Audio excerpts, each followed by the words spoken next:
महाराष्ट्रात विदर्भ, मराठवाडा, संभाजीनगर आणि पुणे, मुंबई यासारख्या 4 ठिकाणी मराठी साहित्यिकांचा 4 संस्था आहेत. 14 जानेवारी 1923 रोजी अमरावती येथे विदर्भ साहित्य संघाची स्थापना झाली. त्यानंतर 1950 मध्ये तिचे मुख्य कार्यालय नागपूरला हलवण्यात आलं.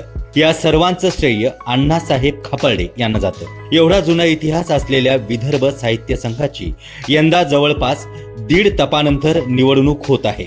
इथे मतदार म्हणून संघाच्या यादीप्रमाणे 7,500पेक्षा जास्त सदस्य आहेत. विदर्भ संघाच्या कारभाराची मोठीच गंमत आहे. यात 7,500 सदस्यांनी आतापर्यंत कधीच मतदान करावं लागलं नाही, कारण आजवर निवडणूकच झाली नाही.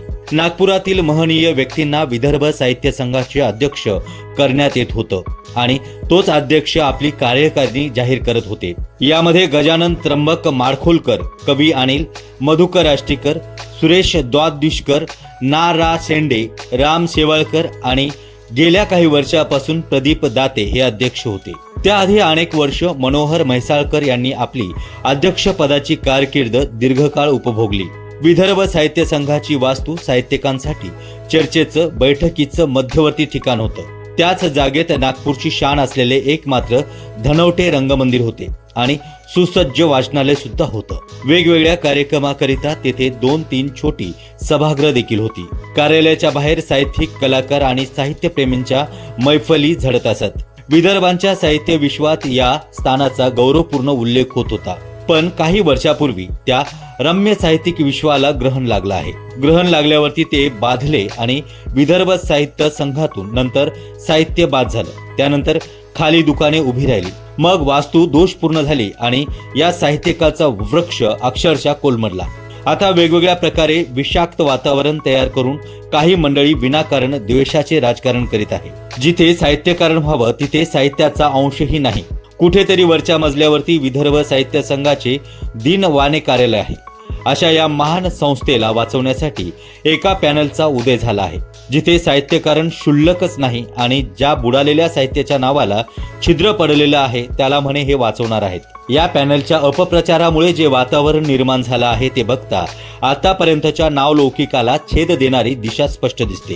सर्वप्रथम श्रीपाद भालचंद्र जोशी यांच्या अध्यक्षतेखाली पॅनलनं आपली नावं जाहीर केली. त्यानंतर मराठी साहित्य संमेलनाचे अध्यक्ष डॉक्टर रवींद्र शोभणे यांनी आपलं पॅनल जाहीर केलं आहे. विदर्भाच्या सांस्कृतिक आणि साहित्यिक कार्यात ज्यांची भूमिका अत्यंत महत्वाची असते, ज्यांना महाराष्ट्रभर विदर्भाचे सांस्कृतिक दूत म्हणून ओळखलं जातं, त्या डॉक्टर गिरीश गांधी यांनी आपलं पॅनल उभं केलं आहे.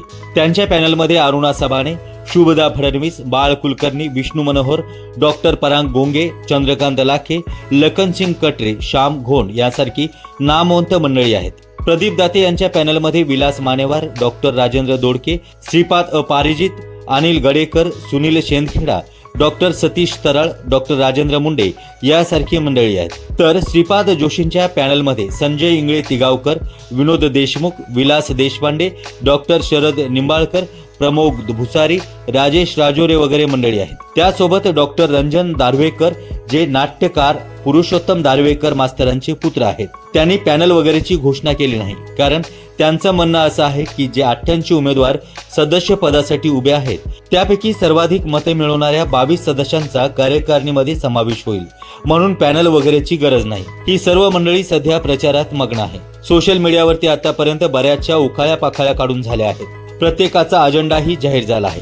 यापैकी अनेक महानुभाव यापूर्वी विदर्भ साहित्य संघाचे कर्ते सवर्ते होते.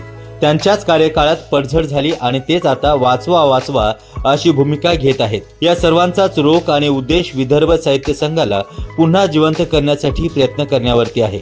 यापैकी संस्था उभारणी आणि साहित्यकारांचा मंच उपलब्ध करण्याचा अनुभव असलेले गिरीश गांधी यांचा सकारात्मक प्रचार सुरू आहे. जे सदस्य निवडून येतील त्यांच्या अनुभवाचा लाभ या संस्थेला व्हावा, तेथील मरगळ दूर व्हावी यासाठी सर्वोच्च दंड थोपटून उभे आहेत. एकूणच विदर्भ साहित्य संघात साहित्यिकांच्या निवडणुकाचा आखाडा तयार झाला आहे. यामध्ये कोण जिंकेल ते आज सांगता येत नाही. तरीही प्रत्यक्षात संस्था उभारणीचा आणि कामाचा अनुभव असलेल्यांनाच साहित्यिकांनी आणि या संस्थेच्या सदस्यांनी म्हणजेच मतदारांनी मत द्यावे आणि विदर्भ साहित्य संघाचा भविष्यकाळ उज्ज्वल करावा एवढंच आमचं म्हणणं आहे.